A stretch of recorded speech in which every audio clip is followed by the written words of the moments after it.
అందరికీ నమస్కారం. నా పేరు వల్లపు రమేష్ యాదవ్. మాది మున్కుట్ల గ్రామం, కట్టంగూరు మండలం, నల్గొండ జిల్లా, నగరికల్ కాన్స్టిట్యున్సీ.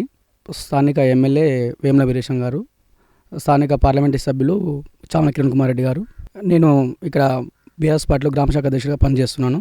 నేను 2016లో రాజకీయాలు రావడం జరిగింది. కాంగ్రెస్ పార్టీలో చేరడం జరిగింది. నా విద్యాభ్యాసం నేను LLB 4th ఇయర్ చదువుతున్నా.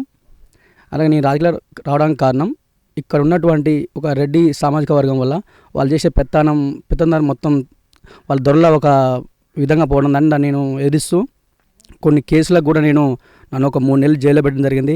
అయినా కానీ నా చదువు పెట్టుకొని ఈ ఊర్లో వాళ్ళ పెత్తందారం దించాలని చెప్పేసి యువతను అందరినీ ముందుకు తీసుకోబోతూ నేను ఈ విధంగా చేయడం జరిగింది. బీసీ కానీ SC STలు కానీ ఒక కనీసం 300 కుటుంబాలు ఉంటాం ఇక్కడ. వాళ్ళ ఇంటికి ఒక బానిసత్వంగా ఏర్పరచుకున్నట్టు ఆ ఇంట్లోకి పోవాలంటే కూడా చెప్పులు ఇచ్చిపోయే పరిస్థితి ఈరోజు. అలాంటి పరిస్థితి వెనకట ఉండే ఆ రోజుల్లో, కానీ ఇప్పుడు కూడా మా మున్కుల గ్రామంలో జరుగుతుంది. దాన్ని దాడి చేయడానికే మేము యువత అంతా ముందుకు వస్తున్నాం. అలాంటి దొరల పెత్తనాలు ఉండొద్దు అనే విధంగానే మేము యువత అంతా ముందుకు వస్తున్నాం. నన్ను చూసి ఇంకోటి ఇన్స్పైర్ కావాలి.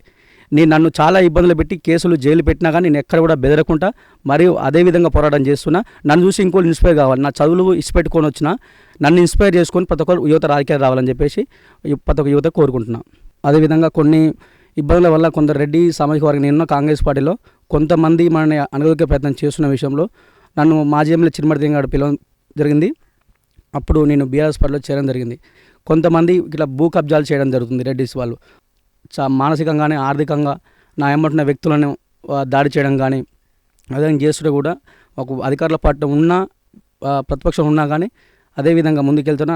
చిరుమర్తిగా ఉడిపోవడానికి కారణం అనేది లేనిపోని బదనాలు అనేది పుట్టించేసి పైన అక్కడ ఉన్నటువంటి అధికార పార్టీకి అందరూ కూడా ఏదో ఉద్యోగాలు రాలేవని చెప్పేసి రాలేని చెప్పేసి కాంగ్రెస్ పార్టీకి ఓటేసిన ఒక 2 నెలల్లోనే వారికి అసంపూర్తిగా ఉన్నారు జనాలందరూ. ఇక మళ్ళీ కేసీఆర్ కావాలని కోరుకుంటారు. మళ్ళీ చిరుమర్తిలింగే కావాలని చెప్పేసి నిజోకరులో ప్రతి ఒక్కరు కూడా మళ్ళీ చిరుమర్తిలింగే ఏమంటే నడుస్తామని చెప్పేసి ప్రతి ఒక్కరు కూడా చెప్పడం జరుగుతుంది. ఊళ్ళో చూసే పరిస్థితి 2 నెలలు ఎలక్షన్ అయిపోయాక గెలిచిన తర్వాత 2 నెలల్లోనే వాళ్ళకి రైతు బంధు కానీ ఏది కానీ రాక అందరూ కూడా లేడీస్కి 25,000 రూపాయలు ఇస్తాను చెప్పిండు.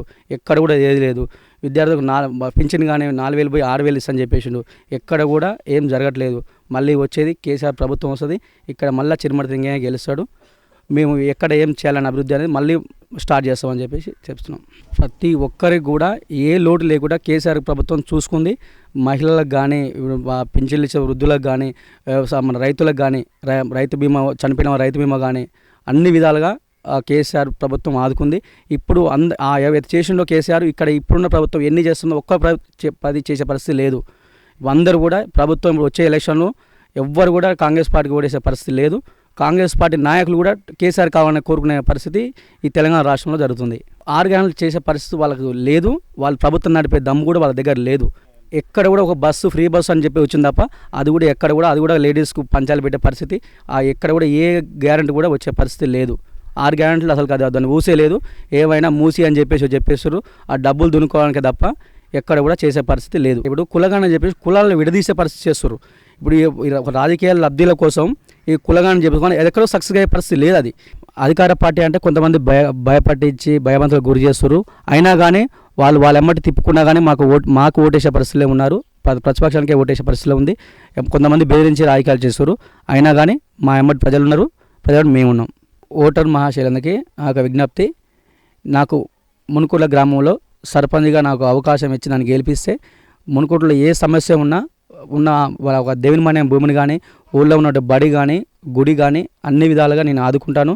నాకు సర్పంచ్ అయ్యే అవకాశం వచ్చినాక నేను గెలిచి ఉంటే నాకు వచ్చే జీతం కూడా ఊరికే నేను ఉన్న పేద ప్రజలకే నేను అందజేస్తాను. ఎవరికి ఎక్కడ అవకాశం అందుబాటులో ఏ ఆపద ఉన్నా కానీ అర్ధరాత్రి ఫోన్ చేసినా కానీ మీ ముందు నేను ఉంటా.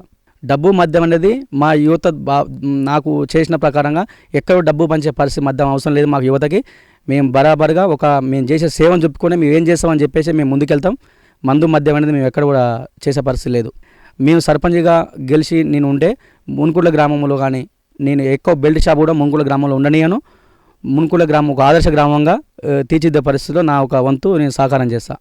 ఓటు నమ్ముకునే పరిస్థితి ఉంటే ఓటు నమ్ముకుంటే ఇలా వాడు మన దగ్గర మనకు 1,000 రూపాయలు ఇచ్చేసి వాడు 2,000 రూపాయలు 5,000 రూపాయలు నీకు చిన్న లేని పంచాలు పెట్టి 5,000 రూపాయలు తీసుకుంటారు. కానీ మీరు న్యాయంగా ఓటేయండి, మీకు న్యాయంగా పని చేయించుకోండి. నా విధంగా ముందుకెళ్తా. పైసా రూపాయి ఇవ్వను, నేను పైసా రూపాయి తీసుకోకుండా మేము ప్రజల దగ్గరికి వెళ్తాను. నేను గ్రామ పంచాయతీ మా మండలంలోనే ఒక ఆదర్శ గ్రామంగా తీసుకొచ్చే కృషి నేను చేస్తాను. మన జిల్లాలోనే ఒక మునుకుళ్ళ గ్రామం అనేది పేరు తెలియజేసే పరిస్థితిగా నేను ఆ విధంగా నేను అభివృద్ధి చేస్తాను. నేను ఇచ్చిన మాట కట్టుబడి ఉండకుంటే నా పదవిని రాజీనామా చేస్తా. వచ్చే ఎన్నికలు మీకు ఎక్కడ కనపడను, రాజకీయ సన్యాయం తీసుకుంటా.